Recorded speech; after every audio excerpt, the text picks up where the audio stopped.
This is the best game ever.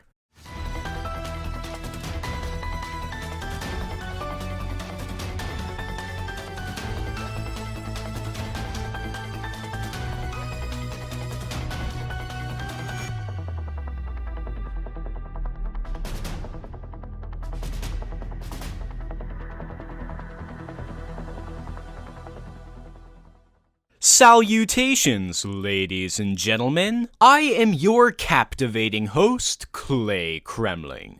And after such fevered anticipation, the journey shall finally continue. Last episode, we became acquainted with the Super Granny series and started out by reviewing Super Granny Winter Wonderland. Although being flawed, or maybe just dated by today's standards, it proved to be an enjoyable take on the arcade strategy game genre.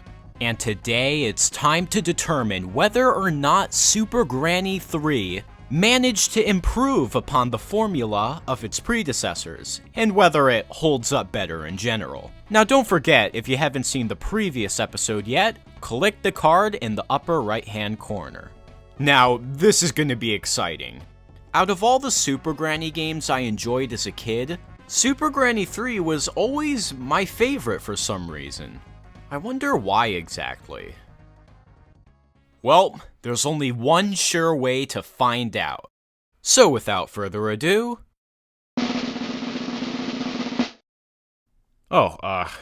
guess we have to put in our name first.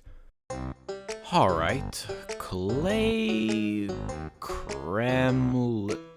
Ugh, are you kidding me?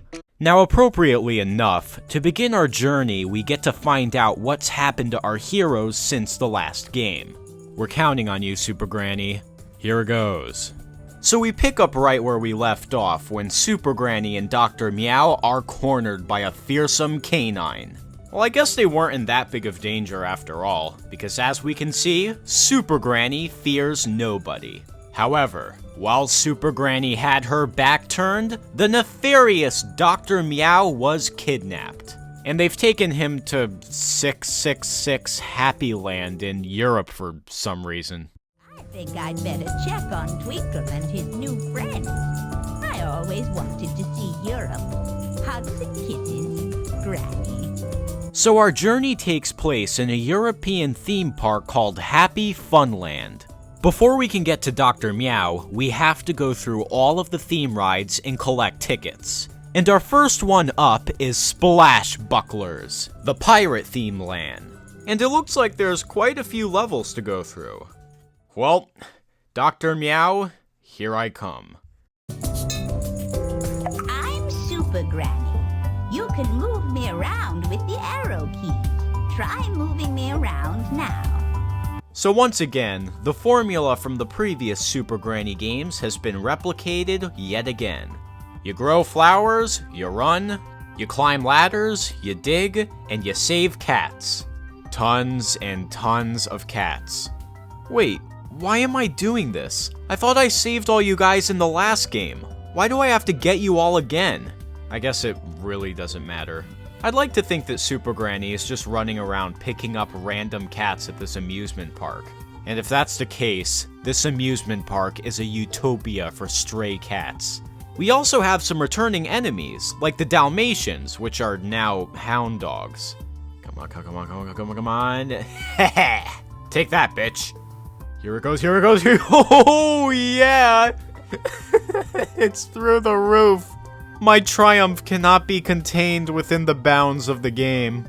Ah, yes. The same simple little pleasures of Super Granny are just as good as I remembered.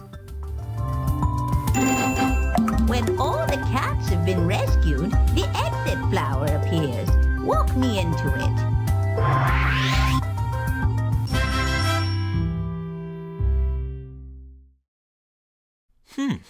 Well, as we can see so far, the game has stayed relatively the same to Granny Winter Wonderland, aside from the new map system and some bug fixes. But now, let's take a look at some new content. Super Granny 3 introduces new enemies, power-ups, and other level assets as you get further in the game. Levels now contain in-game currency which can be redeemed at shops that are hosted by each individual theme ride in the game. I personally am not that big a fan of using items, but your mileage may vary. If you're a completionist, you can buy a key or a cane to get access to extra levels in the map that you aren't able to get to natively. This is entirely optional, although ride tickets will need to be purchased in order to advance to the next map. And that brings me to our next topic, the maps themselves. The fact that there are individual unique worlds to explore is a great idea. I mean, yeah, you're still playing Super Granny, but it's nice to have a good change of scenery every now and again. Unlike the previous installments, which only had like 2. And every time we enter a new world, a new chapter of the story is unfolded. Dr. Meow was captured by his old master named Mr. Fang, and has been reduced to one of those cats that you see on the laps of bad guys from spy movies. So, what kind of enemies exactly does Mr. Fang have in store for us? Well, thankfully, we have far more enemy variants this time around. Remember those stupid gorillas from Super Granny Winter Wonderland? Well, thankfully, they're not in this game. Instead, we have these bulldogs with boxing gloves. I really don't care, as long as they aren't the gorillas. There's also the Hound Dogs, as I mentioned before, wiener dogs attached to rockets, stupid bats that just knock you over for a few seconds, and snarling demon poodles with glowing eyes. Jesus, that's horrifying. They glow so bright you can see them in the middle of pitch black. Whoever made this game really didn't like poodles. But fear not, because when all the enemies are out to get you, an old friend is at your service. When you're fighting for your life, fending off every last poodle in Europe, use your watering can and plant a killer tomato? So that's what these are? What is this, some kind of cheap promotion for Attack of the Killer Tomatoes? You know, actually, I think that's giving that movie way too much credit. Have any of you guys ever even seen Attack of the Killer Tomatoes? They just throw normal tomatoes onto the set. It'd be like if I did this. There, isn't that charming? Alright, where were we? If thou has the option to plant killer tomatoes, I'd say go for it. Though there are new power-ups throughout the game that help you deal with enemies, such as frying pans, kitchen utensils, and invincibility? Man, now she's really a super granny. All of which are at your disposal to help you traverse through the 5 theme park rides. You know, while playing this game again, something about it felt very familiar. I couldn't exactly put my finger on it. There was just something about the theme park that was ringing some bells. And after all this time, I finally realized what it is. It's Mario Party 2! Remember the boards in that game? There was a pirate theme, a western theme, a space theme, and a horror theme? Well, what about Super Granny 3? A pirate theme, a west theme, a space theme, and a horror theme. What's the significance of this? Well, I have no idea. I just thought it was funny. Also, something kind of weird happened when I was playing through this game again. If I hit the Windows key at any point while having the game open, it would turn everything green. You can't make this stuff up. Okay. Oh, goody. The umbrella. My favorite item. I'm terribly sorry to all you Super Granny 3 umbrella fans, wherever you are, but I just never really dug on this item. Jesus Christ though, it's used in so many levels! And the worst part is, it's actually prone to a pretty bad glitch. You see, the only way to take off using the umbrella is through these air jets. But if you try to take off from the ground, sometimes it doesn't work. Look at this! How am I not taking off? Now, normally I wouldn't be that irritated by this, but the big problem though is this can get you killed. I died a good few times because the umbrella wouldn't take off when I wanted it to in a game that demands otherwise. Unfortunately, I didn't get it on the capture. You're gonna have to take my word for it. So yeah, although Super Granny 3 does do a lot of things right, it does have its own fair share of annoying kinks, which I'll get to in just a second. Whew, alright. We're nearing the end of our quest. If you guys are wondering why I glossed over a lot of the cutscenes, well, in this game's case, I don't think it's entirely necessary to show them all, 'cause, you know, why spoil them? Long story short, with enough perseverance, you'll make your way to the final park attraction. But if you folks are waiting for the part where I talk about what really grinds my gears, well, what more can I say than the wait is over? You see, in the distant future of the year 2000, we're introduced to probably the most deadly enemies in the game, the robots. These are the fastest enemies in the game, and man, they are in a lot of levels, and in formidable groups no less. I mean, I don't have anything against challenging enemies. After all, if there's one thing an enemy should do, it's slow down your progress. I'm just saying that if you have a fear of robots, I'd stay away from this game. But then, there are the ultimate bad guys. The epitome of supreme annoyance. And as if the gorillas weren't ironic enough, meet the monkeys. Oh god, the monkeys.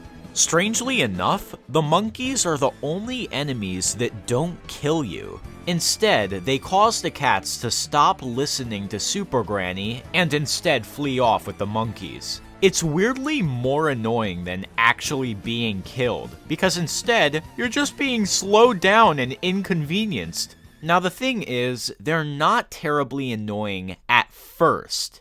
They're introduced in the second world, and they're not used terribly often. But once you get to the final park attraction, yeah, they are all over the place. So yeah, on paper, the monkeys aren't the worst thing in the world. However, there is a glitch in this game which makes the monkeys broken. Now, of course, your first solution to dealing with enemies is by digging a hole for them to fall into. And after a little while, the dirt will fill back up and the enemies will respawn. But for some reason, more than any other enemy, the monkeys will fall through the hole and continue to steal your cats. And this is definitely a glitch, because you are able to walk over the hole, which must mean that the game has registered that there is an enemy inside. Even when the dirt fills back up, the monkeys disappear. But still, that doesn't explain why they should still be able to steal your cats. This is so irritating and makes you feel defenseless. I can only guess that this might have something to do with the version of the game I'm running, but I'm honestly not sure. Oh boy. Super Granny, you can be a blessing and a curse. But at the end of the day, this game did improve on a lot of the problems that the previous Super Granny games had. Remember in Super Granny 2 when I talked about how the game design kind of fell flat in the second act? Well, that problem is pretty much non-existent in Super Granny 3. Seeing as there are multiple worlds to explore, the game paces itself in terms of difficulty, steadily becoming harder and harder, as a game should. And seeing as Super Granny 3 has far many more assets at its disposal, the developers were able to do more with the level design, allowing potential for more fun, strategic, and puzzle-solving like levels. And that's not even mentioning the enemies. A common trend that I noticed with this game is how levels are completely designed around the enemies that inhabit them. I mean, yeah, there's still enemies that get in the way, but the game design does them much more justice, in a way where it feels like the levels were made around the enemies' mechanics, rather than the enemies just being topped on for extra challenge.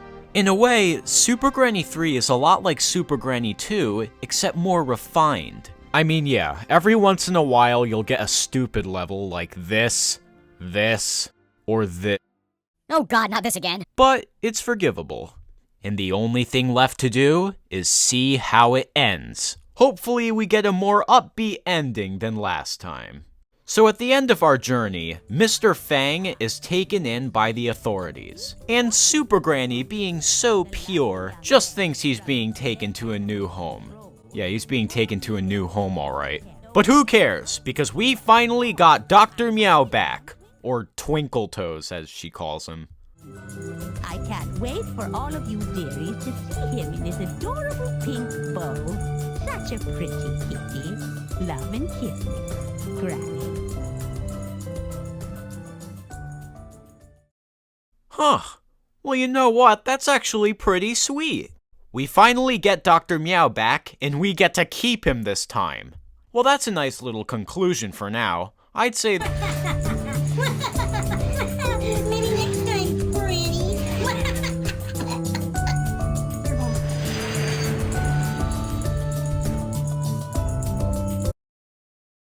Oh. Well, never mind then. Well, it looks like victory will have to be postponed yet again. What will happen to our heroes next? We'll be prepared to wait because I'm done with Super Granny, for now.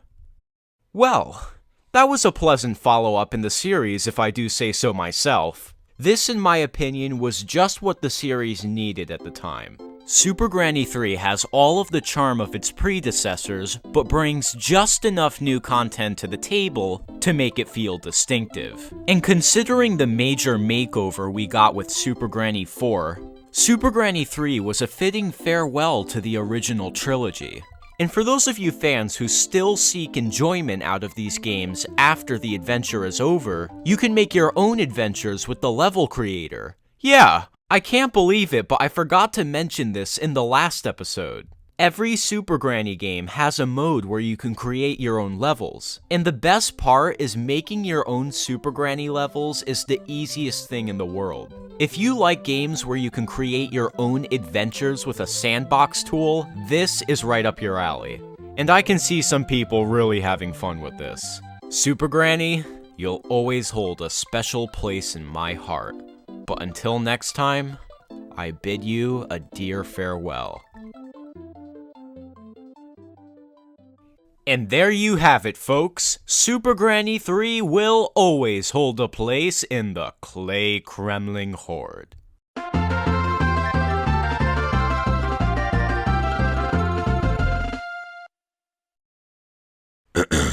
Well, folks, I hope you all enjoyed this short look at the original Super Granny trilogy. Don't worry, I'll review the second trilogy someday. But for now, there is an even bigger fish to fry. Oh yeah, you guys all thought that you were safe, weren't you?